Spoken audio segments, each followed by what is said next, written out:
the Young Turks, Cenk, Uygur, and Kasparian with you guys. So it's Friday. I'm sorry, Monday. How do you like that? I don't like it at all, actually. Yeah, wishful thinking, the whole thing. All right. Lots of stories for you guys. Certainly about the protests and the reaction of the different government officials.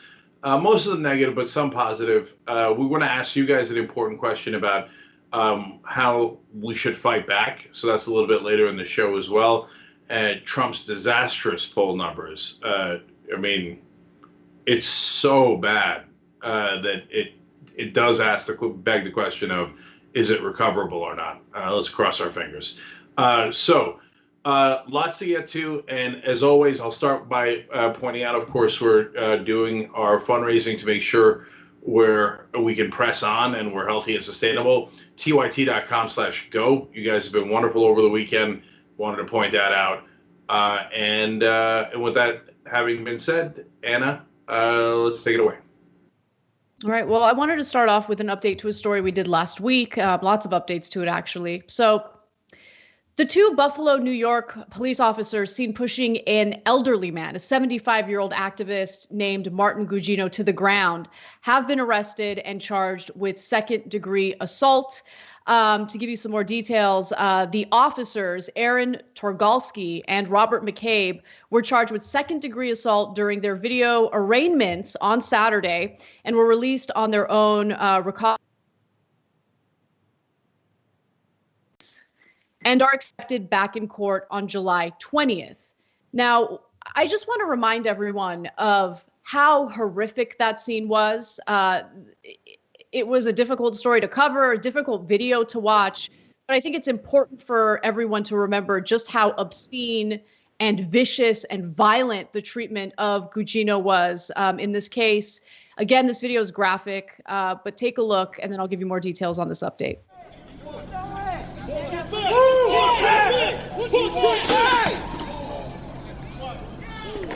He is bleeding out of his ear. He's bleeding out of his ear. He's bleeding out of his ear. Get him better. What the f*** you walking up on me? I'm going to grab him.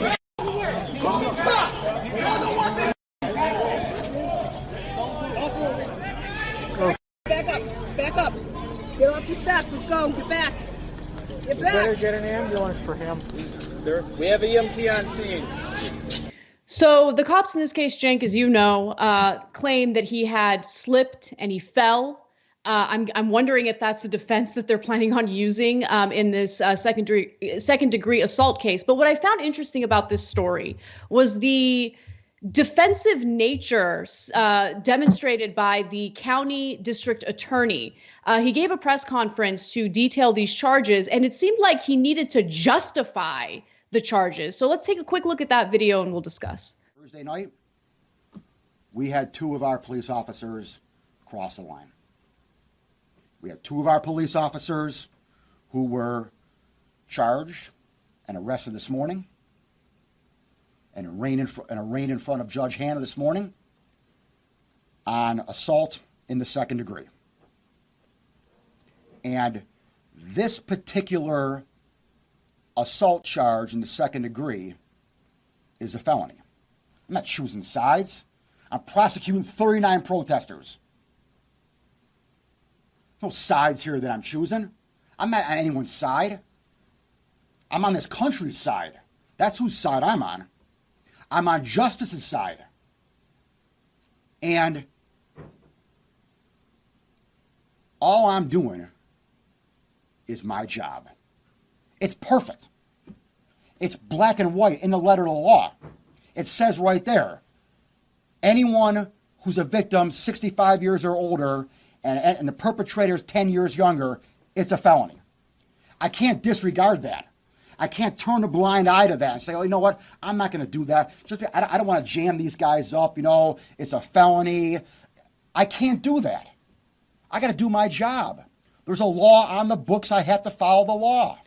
I mean, it's just, Cenk, what do you make of that video? I mean, why is he you did the right thing. It's like he had to qualify what he did in charging these clear criminals with assault by mentioning all the protesters he's also prosecuting. It's just so stupid. I mean, anyway, go ahead. I know why. And so, to be fair to prosecutors across the country, they're always so apologetic when they're prosecuting the rest of us. When they're prosecuting low-level criminals for selling loose cigarettes or something, they're always like begging for forgiveness about prosecuting. No, they crush you. Marijuana possession, they'll grind you up, man. They'll throw you away, throw away the key for a long, long time. So why is he apologetic in this case? And you know he's not going to put his, back into it. No way. He's just doing the bare minimum and get the hell out and try to avoid political fallout. The reason is, Anna, not everybody thinks like us. So, and all the cops are super powerful. The police union is super powerful within all these governments. And then they have, that's level one. Level two is they have a lot of voters who also say, no, cops should get to beat up people, including 75-year-olds. Cops should have free reign to kick anybody's ass they like and crack any skulls they like. That's a serious contingent in America. So that's why when you dare to hold the police accountable in any slight way, you have the police union and everyone attached to them roar in opposition. And you have some percentage of the voters who say, how dare you? I like them cracking skulls of left-wing protesters, even if they're 75 years old. Oh, that guy was a devout Catholic who did it out of conscience. Yeah, make sure he's bleeding from the ear. We love that. So that's why he's apologetic there. Gugino is still in the hospital in serious but stable condition. He's still in the hospital, okay? Yeah. He was laying there bleeding from his ear, and none of those cops helped him. In fact, one of them attempted to, and he was discouraged from helping this protester as he was laying on the ground with blood gushing out of his ear. That's what happened. Yeah, but Anna, I gotta say, look, and Cuomo comes in and makes a statement about it. I know we're going to talk about the mayor at a later time, but Cuomo, the governor of New York, obviously said it was wholly unjustified and utterly disgraceful. The problem I have with that is, sure, that's good, that's true, but everyone makes it seem like it's an aberration. Like they make it seem like, oh, these are the two bad cops we found in Buffalo. And their conduct was outrageous. The reason the 57 other officers resigned in what they called literally in disgust is because, one, they like it. That's what they've been taught, and that's their culture, that they like to kick ass and assault civilians. They do. That's just what they to be fair. Yeah, they love elder abuse. It's great. Elder abuse is awesome. Nothing demonstrates their willingness to protect and serve like beating up on 75-year-olds. Punk-ass cowards. I hear you, but I'm being fair. They were trained to beat up on everyone, including 75-year-olds. And so when the Cuomos and the mayor of Buffalo and the prosecutors are all like, oh, my God, golly gee, we found these two guys. And now why are the other 57 guys upset? Well, the other 57 guys are wrong, but they're upset because you told them to go kick 75-year-olds' asses. You told them to crack the skulls of left-wing protesters and definitely black people. And well, I didn't technically say that. Yes, you did. You said, in every training of every cop in the country, you tell them to use overwhelming force. Take control of the situation.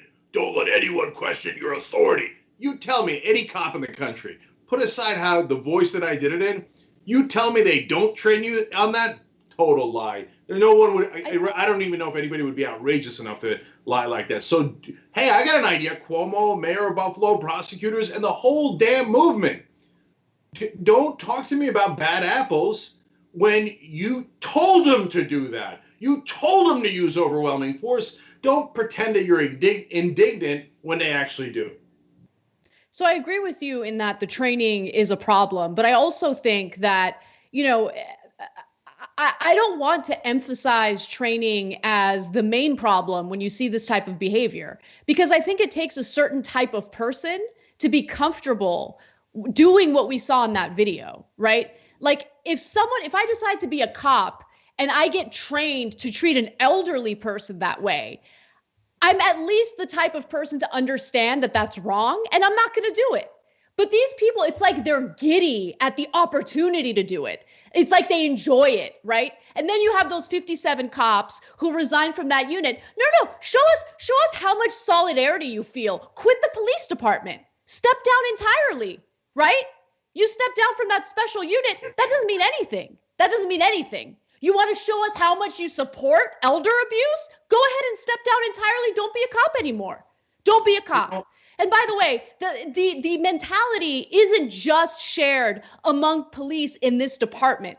It's also shared among some of the people in this community, which was demonstrated when two of these cops, the two cops that engaged in this elder abuse, were released, right? And they were greeted by a crowd of people applauding the elder abuse that they were engaged in. Here's the video of that.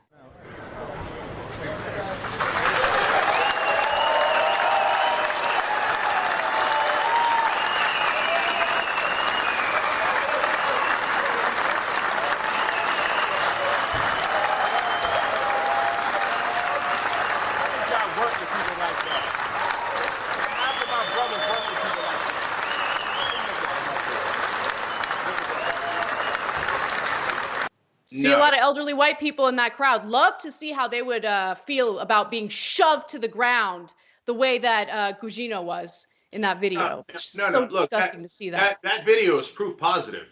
Few bad apples, my ass. It's right there. It's all of them.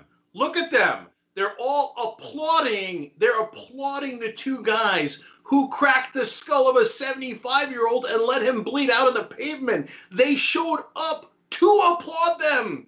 They took time out of their day to go and say, oh, I can't wait to applaud the guys who mercilessly attacked a 75-year-old in our community.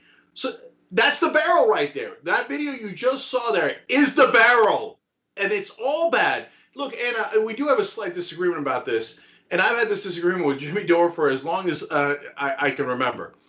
Yeah, I get it. So people who sign up to be cops, to some degree, sign up to be willing to use force. So if you're not willing to use force, you're not likely to become a cop. So it does pre-select in some ways.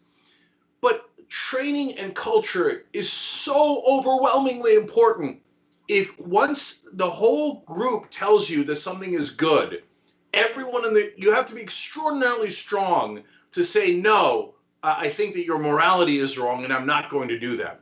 So we're going about this the whole wrong way. We're going to talk later in the show about the Democratic Party, and they got rules that they're tweaking. Some of them are good, some of them are mediocre. But no, you got to tell the cops to stop using overwhelming force and to celebrate thugs in their midst, celebrating thuggery overall. So anyone who sees that video, you're really going to tell me it's just those two guys? And by the way, on the 57, I don't want anybody to misunderstand me. Hashtag fire the 57. I mean, how is that not the easiest lift? I mean, it's like what they're stereotypes of millennials, which does apply to some rich millennials. Oh, that's the job you gave me, emergency response. I'm not going to do that. I'm going to do another job. I'm not doing anything, but you're paying me. No, if you don't do the job you're assigned in any job, you are fired. You don't get to resign from your responsibilities, but keep your paycheck. Okay? Hell no. They should all be fired tomorrow. And by the way, this is how you hold public officials accountable. So if the police chief does not do that, he should be fired. If the mayor does not force that, then he should be recalled and he should certainly be voted out. It goes to the top. Don't just punish the bottom and tell me the top didn't do anything wrong. It's the top that's the cancer that's causing this problem in the first place. So let's talk about leadership in Buffalo, New York, because there's a huge issue there as well. So after police officers were seen in a video viciously shoving a 75-year-old man to the ground, the mayor of Buffalo, New York, who is the leader, he's the person who answers to the police brutality that takes place in Buffalo, New York. He gave a radio interview and described the protester, the elderly man who was shoved to the ground, who was seen bleeding from his ear, as an agitator. Listen to what he had to say. We're informed of is that individual was an agitator. He was trying to spark up the crowd of people. Again, that was a curfew violation. Those people, pardon me, again, those people were there into the darkness. Our concern has been what we've seen in the community when it has gotten dark. There is the potential for violence, that there's been vandalism, there have been fires set, there has been property vandalized, there have been stores broken into and looted. We wanted to end the potential for those kind of activities. Okay, so you heard the way he described Martin Gugino, a longtime peaceful activist who's 75 years old. Now that you've heard the description by the mayor, just want to remind you all of what that scene actually looked like. And you can judge for yourselves whether or not this 75-year-old man served as an agitator or any type of threat to the dozens of cops who were there on the scene. Again, this video is graphic. It's difficult to watch, but it's important to understand what actually happened. Take a look.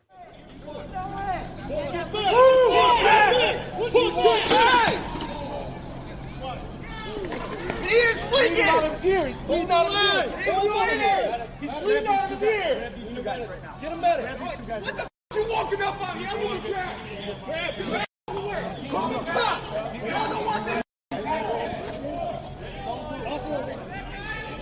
Back up. Back up. Get off the steps. Let's go. Get back. Get back. Better get an ambulance for him. Okay, let's also note for the record that it was not remotely dark. We all saw that video very clearly in the daytime. Yes, it was past curfew. So Byron Brown is exactly what's wrong with Democratic politics. And he's a close ally of Andrew Cuomo, rose up through the Democratic machine. And so he's the guy they send out to say, now remember, the cops are right, okay? And anyone who's left-wing is an agitator. Now, mind you, Byron Brown is a so-called Democrat. So we elect these Democrats, and then they don't do anything we ask them to do. They support the power structure 100%. But then they go, no, it's okay, because I'm a Democrat. And in his case, he happens to be African-American. That's perfect for the Democratic establishment. Oh, no, you can't criticize him. Oh, watch me. Okay, so no, he's not an agitator. He's a peaceful protester. If you don't appreciate that, well, that's downright Trumpian of you. Oh, who cares about the First Amendment? If anyone dares to agitate, i.e. protest me and the cops, my beloved cops, and my power, we should crack their skulls, right? Because that's your clear implication. But we're not done with him. Byron Brown also said, I am not calling for the police to be fired. Okay. Why not? Because you care a lot more about the police. You care a lot more about your own political career, and you think the police union and the power structure that benefits from the police cracking down on the rest of us, but only serving the rich, actually helps you, Byron Brown. That's why you're not calling for them to be fired. And he said about Gugino, he said, the mayor said, he was asked to leave numerous times last night. Wait, so does that mean that they should have pushed him down? Why are you justifying it? And I'll tell you why you're justifying it. Look, no, I want to be even harsher. Because all you care about is your own ass. That's why you're justifying it. You don't give a damn about Gugino. You don't care about the protesters. You don't seem to care about any of the political movements. All you care is, Andrew Cuomo, did I do good? Am I a good political ally? Democratic establishment, did I do good? Police union, have I kissed your ass enough? So that's what Byron Brown's about. You know, he's not going to get any change. You just throw that bum out of office. Total, utter bum. You should throw him completely out. Because, guys, it isn't about the 2 cops. It isn't about the 57 cops. It's about the people at the very, very top telling them to do that. And Byron Brown, now we know for sure, based on his comments, is among the people telling them, you're doing great. I would never fire you for assaulting civilians. I would never fire you for having them bleed out and not even treat them. I would never hold you accountable for anything because I like that you crush the poor and the middle class and support only the powerful. That's the kind of cops I want. That's the message that Mayor Brown is sending. And I mean, we're talking about taking out Jacob Frey in Minneapolis. Brown should be at the very, very top of the list as so-called 100%. Democrat backing the worst thugs in policing. I want to give you the entirety of his statement because it shows a disconnect between what is afforded to cops who engage in this type of brutality and what isn't extended to the general public. He says, I'm not calling for the officers to be fired. I want the investigation to be conducted. I don't want to jump ahead of the investigation. It's very important for officers to know they are getting due process. So did Martin Gugino get due process? Because here's the thing. First of all, the curfews are just utterly ridiculous, okay? But if you want consequences for demonstrators who refuse to abide by the curfew, the cops don't get to be the judge, jury, and executioner. They don't get to decide whether someone lives or dies because they broke the curfew rule, okay? What you do, and it's very simple. I know it might be very difficult for those dozens of cops to understand this because there were dozens of cops there against one 75-year-old elderly man, okay? What you do is you put him in handcuffs because of his civil disobedience and you take him away. Okay, that's what you're supposed to do. You don't get to decide to push him to the ground and then discourage the one cop who wanted to help him from doing so. Okay, it's incredible to me that due process is being uttered by this mayor when that due process was not something that was, extended to or given to all of these people throughout the country who have been shot dead by police, who have been choked out by police, who have been tear gassed by police, who have been pepper sprayed by police. What about due process in those cases? Yeah. The cops are supposed to be part of our justice system, and they've been carrying out injustice for how long now? It's just a disgusting lack of leadership, and you're absolutely right. He should not be a mayor. He should not be in any position of leadership because he failed miserably in this one chance for him to prove that he could be a leader. And he's not. He's not one. So last things here. To your point, Anna, due process is only for the powerful. So if you're a protester against the government, you got no due process. You'll get your skull cracked and you'll like it. So Mayor Brown believes in due process for the rich and powerful in this case. So as progressives, do we believe in due process? Of course, but what are we talking about here? If you're talking about the criminal justice system, no one's saying lock them up without a trial. Not one person is saying that. No, if you're talking about due process when it comes to firing people, you have total authority to fire people. And I know you got to go beg the union, the one union that's powerful in this country, apparently, and you have to go kiss their ass and ask for permission.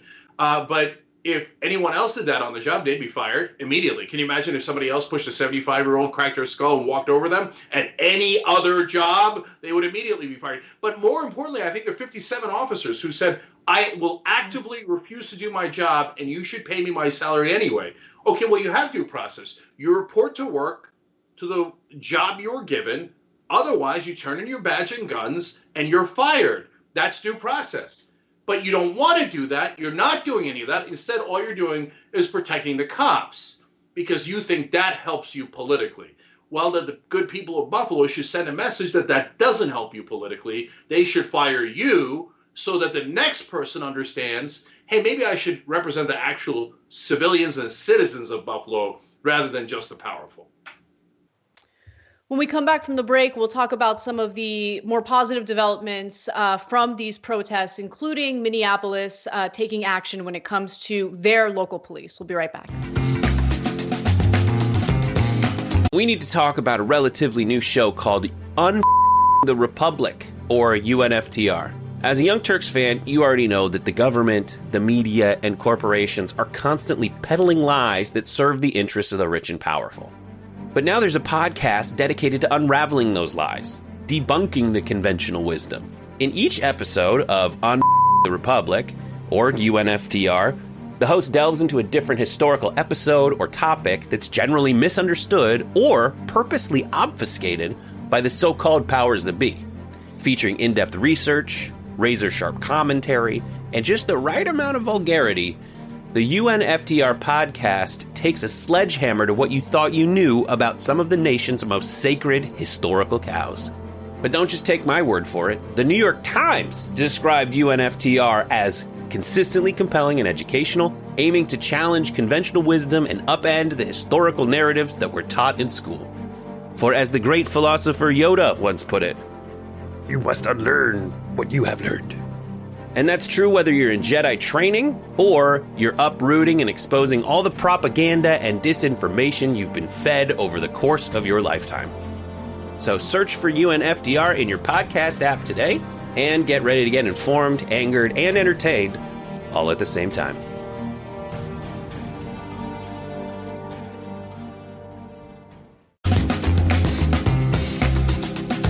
All right, back in the Young Turks, Cenk and Anna with you guys. Maui Greg writes in from the members section. Someone hit me up last week to tell me that Cenk read my comment on air and finished it by saying he wanted to visit Maui. The invite is always open to any TYT host. You come to Maui, I'll supply the wowie. Yeah, I like it already. That sounds amazing. Yeah, thank you, Greg. We appreciate it. But for now, just being a member is great. Okay, TYT.com/join. I read the members on our website. I read their comments first almost all the time when we come back from breaks. TYT.com/join. If you join through YouTube, I read your comments when I do the live videos, and I see all of your names, and I really appreciate it. Something writes in, he's afraid of the cops. He's terrified about his future. I assume you're talking about either the prosecutor or the mayor or both in Buffalo. Irene says the police union is too powerful in the wrong way. Fight for good pay and benefits, not for impunity or immunity. I was told that unions are always angelic and 100% right 100% of the time by some leftists. That's interesting. Anyway, Meg writes in, conservatives, not all cops, 57 Buffalo cops. Actually, yes, it's all of us. Meg, I love that comment. That's exactly right. And then YouTube Super Chat, Lonely Soul says, keep on speaking truth to power. Thank you. We appreciate it. And thank you for using YouTube Super Chat as well. Let's take a real quick at tyt.com/go. So 50,095. You guys literally make this show possible. Thank you for participating. Every amount helps, and we just get us to 2021, and I think we'll be fine from there. But let's keep this thing healthy and strong. Thank you. We do this show together. Anna, what's next? There are some positive developments in Minneapolis, where George Floyd was murdered by Derek Chauvin in broad daylight. Now, 9 members of the city council have made a veto-proof pledge to dismantle the city's police department. Now, a common rallying cry that we hear among protesters throughout the country is to defund the police. In this case, they want to completely reimagine policing in their city. Council members said in interviews on Sunday that they did not have specific plans to announce for what a new public safety system for the city would look like. But they promised to develop plans by working with the community and said they would draw on past studies, consent decrees, and reforms to policing across the nation and the world. I do want to just quickly note that the mayor is not in favor of this, but it doesn't seem to matter because of the fact that this is a veto-proof pledge. Cenk, before I go to you, I just wanted to hear quickly from the city council president, Lisa Bender, who shared the news with demonstrators. Take a look. Commitment is to do what's necessary to keep every single member of our community safe and to tell the truth that the Minneapolis police are not doing that. Our commitment is to end our city's toxic relationship with the Minneapolis Police Department, to end policing as we know it, and to recreate systems of public safety that actually keep us safe. Dismantling the police department. One of those people who disagrees is actually the mayor of Minneapolis. What are your thoughts? I think it's a complicated, nuanced issue that is not served well by these black and white wave that they're treating this. So, and honestly, I'm unclear by what any of that means because it's the devil's in the details. So if you said to me, let's restructure the funding of the police and take away a giant chunk of their funding and give it to people who are better equipped to handle different situations. So, for example, when we send people that are having issues related to mental health, let's send in doctors or EMT rather than police. Right now, we send the police, and a lot of times those folks that have mental health issues wind up getting shot, killed, etc. I say, I love it. definitely, it makes no sense to send the police. Send in medical professionals instead. And I can go on and on in different ways. And everybody who watches the Young Turks knows I think the entire culture of policing in this country is dead wrong. It needs to be revamped. But if you say, no, let's have no police, and I think some are actually saying that, no, that'll, A, I'm not in favor of it. B, it'll never work. But C, mainly you'll lose all the voters, and instead of getting action, real action on change we could actually have, and I'm not talking about half measures, I'm talking about totally retooling the culture and training of police, having independent prosecutors, etc. Instead of that, you'll get pushback and you'll get nothing accomplished if people think, oh my God, at any moment people can come into my house and take my stuff because there's no cops left. If that is not the impression you want to send out, you're not doing a very good job at it. I'm just keeping it real. And so, look, I want to ask you guys about it too. We'll do a poll, and when this clip goes up on all the of our platforms, so we'll have the link in the description box, tyt.com/polls/defund. Do you think defund the police is good framing? Yes or no? I think honestly, it's not good framing at all. And if you actually mean completely defund them and have no police, that's crazy and never going to work. Look, I want to be clear about something, because I think that this misinformation is purposely being spread by dishonest people who want to support the police regardless of what they do. Okay, Meghan McCain being one of them. We'll talk about her later. Defunding the police, there's a very tiny group of people who call to abolish the police. That is not an actual movement. And the call to defund the police might sound like a very simplistic way of handling this, and I get it. And it's also vulnerable to misinterpretation and all of that.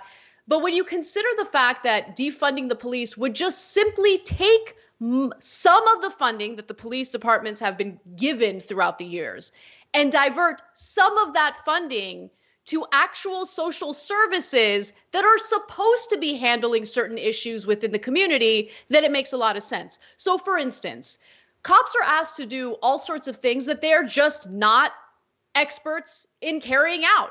They are not mental health professionals. Clearly, they're not mental health professionals. So instead of funding mental health in our communities, we're increasing the budgets for local cops. And it doesn't make any sense, right? We criminalize behavior that should not be criminalized. We should be diverting that money to creating social programs that help solve the issues we're seeing in our communities, like homelessness. In our community, Cenk, I'm sure you've seen it. I've experienced it firsthand. You see homeless people out on the street, and what happens? People living in those neighborhoods don't like it. They call the cops come in, and they start issuing citations and criminalizing being homeless, being poor. That doesn't make sense. Instead of funding the cops to take care of that, why don't we use that money to do something about affordable housing in our communities? So it's a complex issue.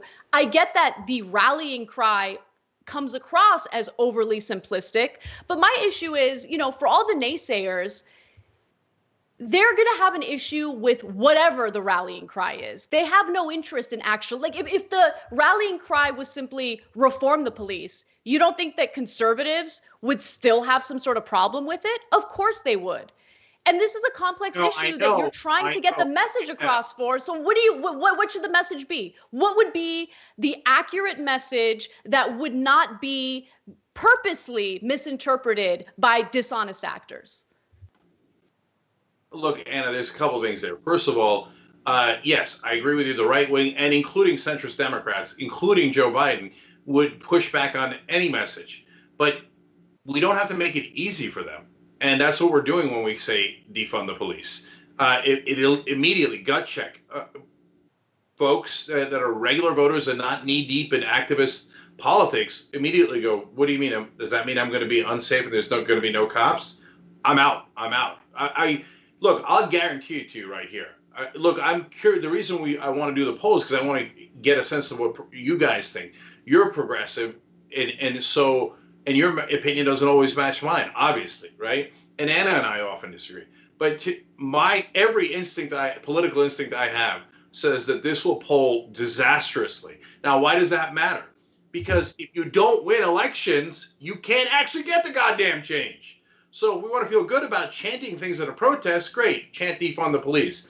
If you don't lose 80% of voters, go for it. But I think that's a terrible idea. That's my opinion. Look, we got the video of Jacob Frey getting booed out of the Minneapolis thing. I mean, look at it. Look at it. You tell me if there's if they don't mean abolition of police, they have a funny way of showing it. Can we go to the video? Jacob Frey, we have a yes or no question for you. Yes or no, will you commit to defunding Minneapolis Police Department? Abolition of it? What did I say? We don't want no more police. No Is more. that clear? We don't want people with guns toting around in our community, shooting us down. You have an answer? It is a yes or a no. It is a yes or a no. Will you defund the Minneapolis Police Department? Loud and clear. Louder. All right. Lie! Don't waste our time. Get out of here. Get out. Go home, Jacob. Go home. Go home, Jacob. Go home. Go home, Jacob. Go home. Go home, Jacob. Go home. Go home, Jacob. Go home.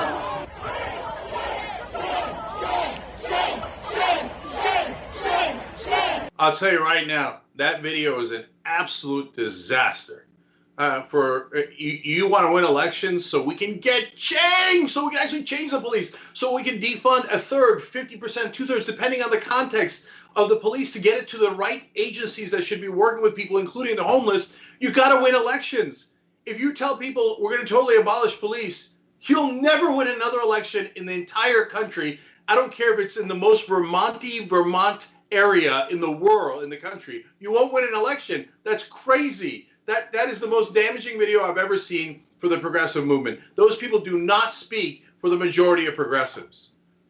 And look, there are variations depending on which city you're in, because this is a complex issue that impacts cities in different ways. So what the community in Minneapolis would like to see with the police department is probably very different from what the communities in other areas of this country want, right? So in that particular video, you have protesters, yes, who called for the abolition of the police department. Got it. But what I'm seeing, and I think that most people can agree with this, is a call to divert some of the budget that's directed toward police departments, towards social services that make sense. To give you a statistic that should blow your mind, because it blew my mind, and I tweeted the report about this written by David Sirota. The Urban Institute did a study that looked into population growth between 1977 and 2017. The population in the United States grew by 50%, but the police budget for local police departments grew by 173%. These are bloated budgets. And we are doing this to the detriment of social programs that need to be funded, that have been severely defunded throughout the decades. Okay, so when you have coronavirus completely ravaging the finances of municipalities throughout this country, and you see an increase in the budget for the local police department while everything else gets cut, including education, you got to ask yourselves, like, is this really what the priority needs to be right now? Because I'll tell you something, when people don't have opportunities, what do you think happens? Lack of opportunities has a strong correlation to an uptick in violence and crime. People are desperate. And I just think that the priorities have been wrong. So I don't want to generalize and pretend as though every protester out there is on the same page and wants the same thing. That's just not the case. Yeah, look, I don't know you could find anyone in this country for the last decade that has been as loud as I have been, and we have to change police culture completely. It's all wrong. They're told to do overwhelming violence. They have a giant budget that is totally not proportional to the needs of the communities.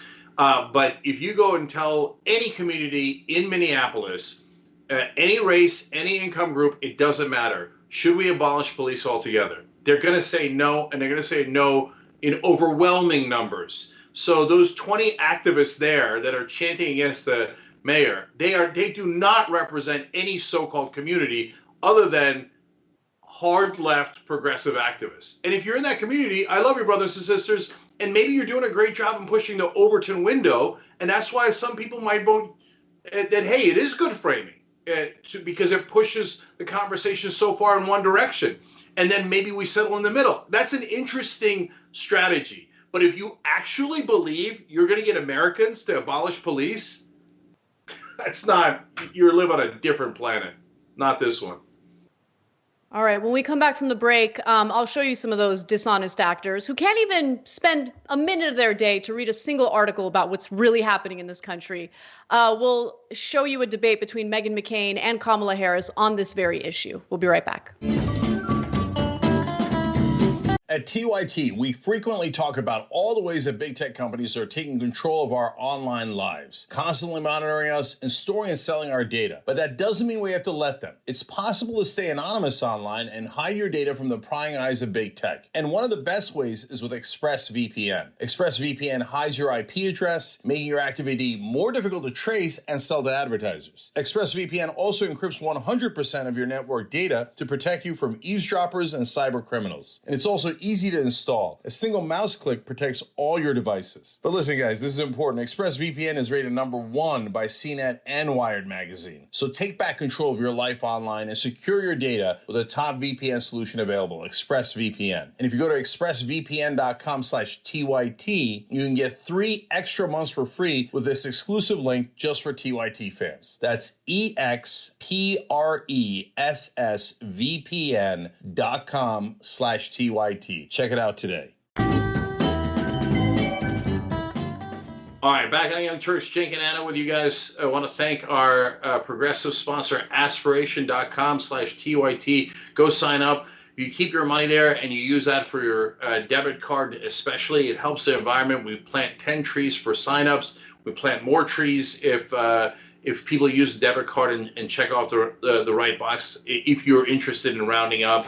It's no fossil fuel money and keeps your place in a place where you have peace of mind and gets you good results. Aspiration.com/TYT.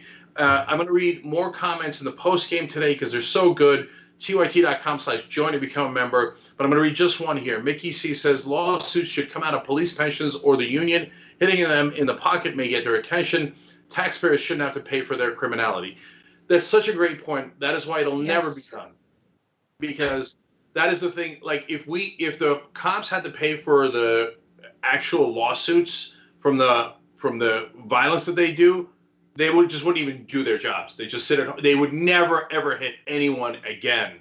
Okay. You know, Cenk, that happened in New York. Remember when NYPD was like, "Oh, you now people are proposing consequences and we don't like it, so we're going to stop policing." And so they stopped policing. And guess what happened? Nothing. The community thrived. Yeah, crime actually went down. But anyway, so the reason why they'll never do it, Mickey, is because it's such a good proposal. They're like, whoa, that would definitely make the difference. Do not do that. Okay, so anyway, let's go to the next story.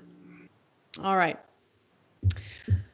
On The View, Meghan McCain did what Meghan McCain was hired to do, pretend as though she doesn't understand common sense proposals like defunding the police and diverting that money over to social services and programs that would actually lead to opportunities and help communities thrive. Now, the video that I'm about to go to, I want to give you some context because this was after Kamala Harris gave an incredibly long answer detailing what it means to defund the police. And here's Meghan McCain not listening to a single word of it. Are you for defunding the police? How are you defining defund the police? Well, I'm not for anything remotely for that, so I would ask the protesters the same thing. But I assume and again, this is something that is new to me, I assume it's removing police, and as Congresswoman Ilhan Omar said, bringing in a whole new way of governing and a law and order into a community. And my understanding, again, this is something that has just come into my understanding recently, is that you would not have police officers like this Minneapolis City Councilwoman said, that I would be a place of privilege if someone broke into my home and I wanted to call the police. So that was her whole spiel, and she's right. She has no understanding, which is why she used the word understanding like 12 times in there. But here's Kamala Harris reiterating what it means to defund the police. Again, we need to reimagine how we are achieving public safety in America. And to have cities where 1/3 of their entire budget is going to policing, but yet there is a dire need in those same cities for mental health resources, for resources going into public schools, resources going into job training and job creation. Come on, we have to be honest about this, that there is actually not a consensus around this, because if there were, we would actually see smarter distribution of resources in our country to address the issues Senator Harris? that need to be addressed. Yeah. So that's a really good explanation by Kamala Harris. And so the problem here, honestly, and that's why we have a poll about it to ask you guys whether you think defund the police is a good framing, tyt.com/polls/defund, is that it allows the Meghan McCains of the world to go, I guess you just want to get rid of cops, right? And by the way, some progressive activists do. And so it gives them space. But Meghan, she explained what it was. You know that at least from Kamala Harris's perspective and the perspective of most progressive activists, it means reallocation of some resources. It doesn't mean abolition of police. I think it's a fair follow-up question to ask Senator Harris, do you mean abolition of all police? And then she says, no, and then you've got clarity, right? But to keep pretending that you don't know what it is when she just explained it to you, that's the problematic part. Well, look, the problem that with the individuals who deliver our news, right? And I mean, I don't know if you want to consider The View a news show, is that the hosts are either, paid millions of dollars in their contracts for their salaries, and they have a complete disconnect. Like their lives are completely disconnected from the needs in the very communities that they live in, right? So that's issue number one. Issue number two is Meghan McCain doesn't know what it's like to be homeless, to not be able to afford mental health care. She's a trust fund baby. So when she hears about reallocating money to social services that she's never going to need or desire, yeah, she has a vested interest in pretending like she doesn't understand what defund the police is. She is someone who refuses to pick up a single article and read the details of what's being proposed herself because she doesn't care. She doesn't care. She's one of many news actors who are not qualified to do what she does. And so she's just not going to understand what it means to depend on these social services that have been viciously cut and defunded year after year after year. She'll just look into the account that her mama and papa set up for her, and she'll live her life the way that she's been living her life, completely and utterly clueless, vapid, and stupid. That's it. That's Meghan McCain. Okay, well, you were clear on that. But to me, the most interesting part was the end where Meghan McCain was like, something to the effect of, are you saying that if they break into my incredibly wealthy house, that nobody's going to come protect me? But saying that, I think, is problematic, right? But that's obviously her number one concern and why she keeps going back to that. And plus, they want to put us in a negative light. That's why I think defund the police is not a great slogan, because it helps Meghan McCain do a hatchet job on us, which I think is unjustified. So let's talk a little bit about Biden, because Joe Biden was asked whether he agrees with defunding the police. He was attacked by Donald Trump as someone who doesn't support law enforcement. He wants to take funding away from our brave and heroic cops. And of course, that's the framing that we're going to hear from Donald Trump. And you would expect, or at least hope, that as Trump's opponent, he would demonstrate a little strength in his response. But that is not what we got from Joe Biden. In fact, Andrew Bates, who's a Biden spokesperson, said Vice President Biden does not believe that police should be defunded. He hears and shares the deep grief and frustration of those calling out for change and is driven to ensure that justice is done and that we put a stop to this terrible pain.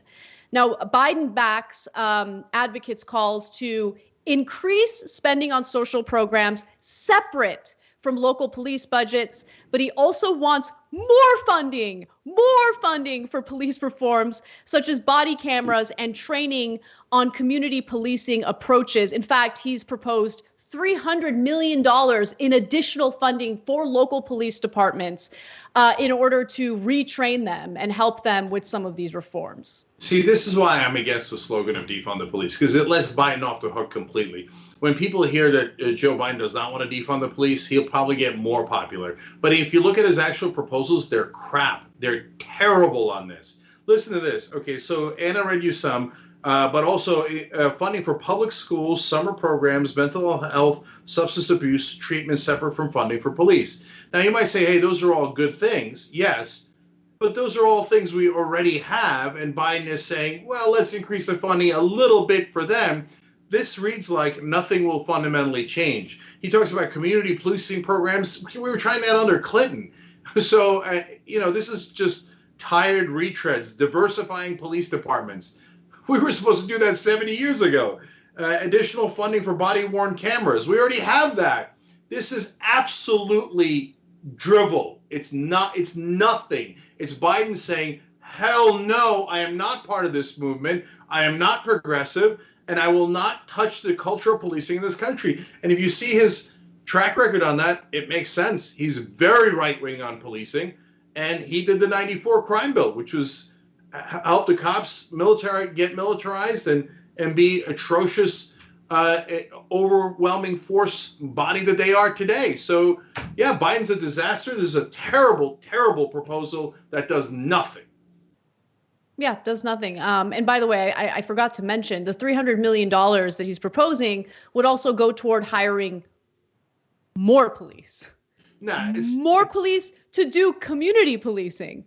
And by the way, where's the activists who are yelling at the Mayor Fry and all the other people? You should be yelling at Joe Biden to get an actual proposal. He's got a great chance of being the next president of the United States of America. Try for actual change. That's the guy who can do it. Don't let him off the hook with this nonsense.